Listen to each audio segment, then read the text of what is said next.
Hi guys, welcome back to the channel. Welcome back to a new channel in fact. Let me tell you some things about Scholars. So Scholars is your one-step destination. Scholars is your mentor for all the law entrance examination, legal entrance examinations happening in our country.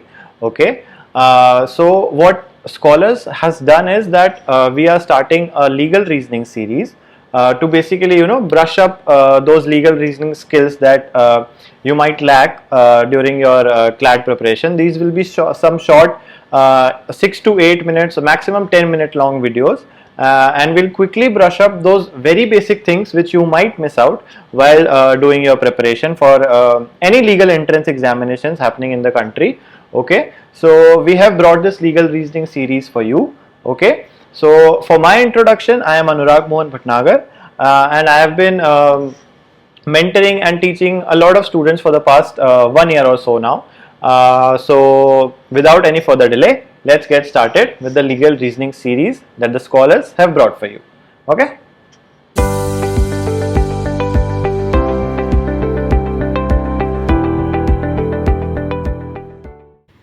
तो guys हमारी जो legal reasoning की series है उसमें law of torts का ये part 4 होने वाला है।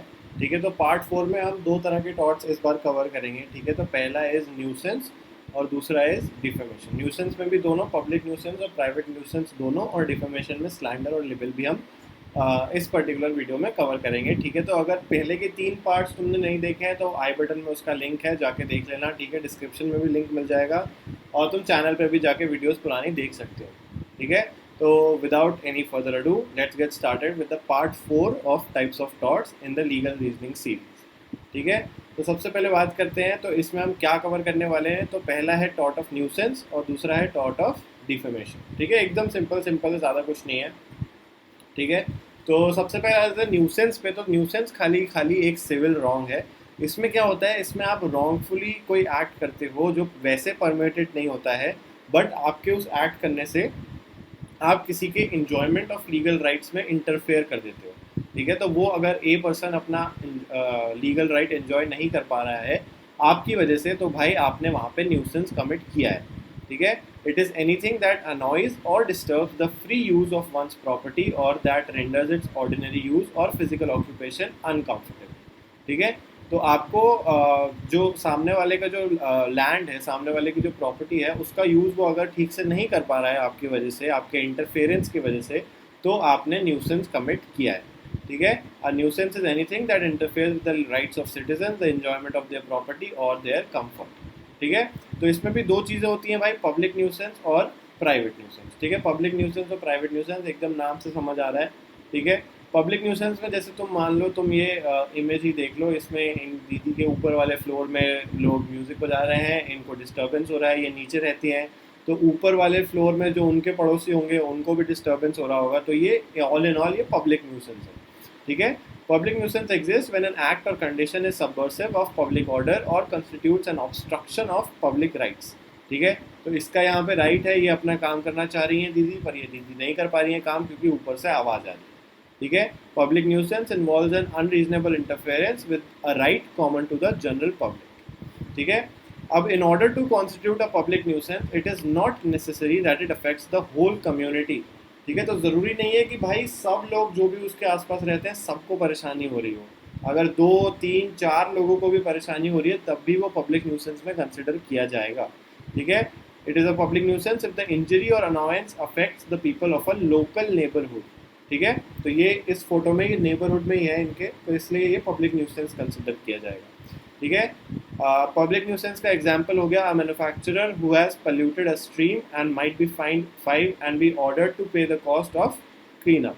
Public safety nuisance include shooting fireworks in the streets और storing explosives.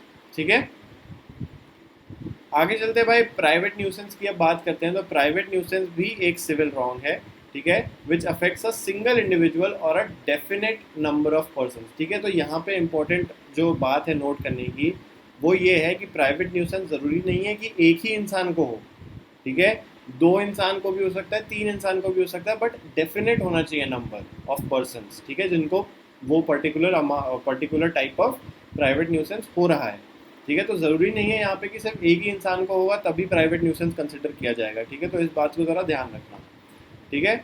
In the enjoyment of some private right which is not common to the public, ठीक है। In other words, a private nuisance is a substantial and unreasonable interference with the private use and enjoyment of one's land, ठीक है। अब इस photo में देख लो, यहाँ से इस वाले घर से आवाज़ें आ रही हैं, तो यहाँ पे इस वाले घर में जो भी लोग रह रहे हैं उनको परेशानी होगी, ठीक है। तो ये यहाँ पे प्राइवेट न्यूसेंस कंसिडर किया जाएगा, क्योंकि इनको अपना लैंड यूज़ करने में अनरीजनेबल इंटरफेरेंस हो रहा है by the noise that is being produced in their neighbourhood, ठीक है। इसके examples would include interference with the physical condition of the land, disturbing the comfort of its occupants or threatening injury or disturbance in the future, ठीक है। तो भाई अब आगे बात करो तो आगे है डिफेमेशन, ठीक है। तो defamation is the communication of a false statement that harms the reputation of an individual, ठीक है। अब तुम इस इमेज में ही देख लो, ये जो दीदी हैं, ये इस लेफ्ट वाले इमेज में ये एक पोस्टर छपा है, ठीक है।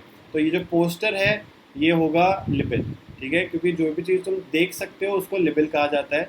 अगर ये दीदी किसी के कान में बोल रही हैं ऐसे इस वाली फोटो में, तो वो है स्लैंडर, ठीक है। स्लैंडर में पब्लिकेशन नहीं होता, स्लैंडर में सिर्फ बताया जाता है, ठीक है। ये यहाँ पे लिखा है defamation consist of two torts, libel and slander, ठीक है। Libel consist of any defamation that can be seen most typically in writing, ठीक है। And slander is a form of defamation that consist of making false oral statements about a person which would damage that person's reputation, ठीक है। The law of defamation protects a person's reputation and good name against communication that are false and derogatory, ठीक है। तो सबसे important है false proof करना, और false proof करना होता है काम डिफेंडेंट का, ठीक है। आगे चलते हैं भाई, sorry sorry sorry sorry false जो प्रूफ करने का काम होता है वो होता है तुम्हारा प्लेंटिफ का, ठीक है। आगे चलते हैं, तो एसेंशियल्स ऑफ डिफेमेशन की अब हम बात करते हैं, ठीक है। तो a person is liable for the defamation of another, in order to prove the defamation the plaintiff must prove, ठीक है। तो प्लेंटिफ को ये 3 पॉइंट्स प्रूव करने होते हैं ये बताने के लिए कि भाई ये डिफेमेशन है और तुम्हें अपना जो तुमने स्टेटमेंट दिया है वो तुम्हें वापस लेना होगा, ठीक है। That a statement was made about the plaintiff's reputation, honesty और integrity that is not true, ठीक है। तो प्लेंटिफ को प्रूव करना होता है कि भाई ये जो डिफेमेटरी स्टेटमेंट है ये गलत है, ठीक है। There was a publication to a third party, ठीक है। किसी थर्ड पार्टी को इसके बारे में पता होना चाहिए, ठीक है। जो बंदा डिफेम कर रहा है उसको जाके किसी और को बताना चाहिए, ईदर थ्रू लिबिल और थ्रू स्लैंडर, ठीक है, वरना डिफेमेशन कंसिडर नहीं किया जाएगा, ठीक है। That is another person hears और रीड्स द स्टेटमेंट, ठीक है। और लास्ट है the plaintiff suffers damage as a result of the statement, ठीक है। तो प्लेंटिफ को कुछ अमाउंट ऑफ डैमेज होना चाहिए अगर उसको डिफेमेशन का सूट अपना जीतना है तो, ठीक है। ये डैमेज कैसा भी हो सकता है, ठीक है। मॉनेटरी डैमेज भी हो सकता है, रेपुटेशन भी डैमेज हो सकती है, ठीक है। क्लाइंट्स तुम्हारे पास नहीं आ रहे ये सुन के कि भाई तुम्हारे न्यूज़पेपर में खबर छपी है कि तुम तो करप्शन करते हो, तो वैसा भी डैमेज हो सकता है, ठीक है। तो ये डैमेज भी प्रूव करना होगा प्लेंटिफ को कि प्लेंटिफ को मुझे डैमेज हुआ है इनके स्टेटमेंट देने से, ठीक है। तो ये था डिफेमेशन, स्लैंडर और लिबिल, और essentials of defamation that a statement was made about the plaintiff's reputation, honesty or integrity is not true. Second is there was publication to a third party, and third is the plaintiff suffers damage as a result of the statement, ठीक है। तो भाई इसी के साथ हमारी ये video यहाँ पे ख़त्म होती है, ठीक है। एकदम 8 से 10 मिनट की शॉर्ट वीडियोस आती हैं लीगल रीजनिंग सीरीज़ की, ठीक है, ताकि आपको भी ज़्यादा टाइम ना लगे और आपके सारे कंसेप्ट भी क्लियर हो जाए, ठीक है। तो अगर वीडियो अच्छी लगी हो तो प्लीज़ लाइक करना, अपने दोस्तों के साथ शेयर करना, अगर चैनल पे नए हो सब्सक्राइब नहीं किया है तो सब्सक्राइब कर लेना, ठीक है। And I will see you in the next class, bye bye.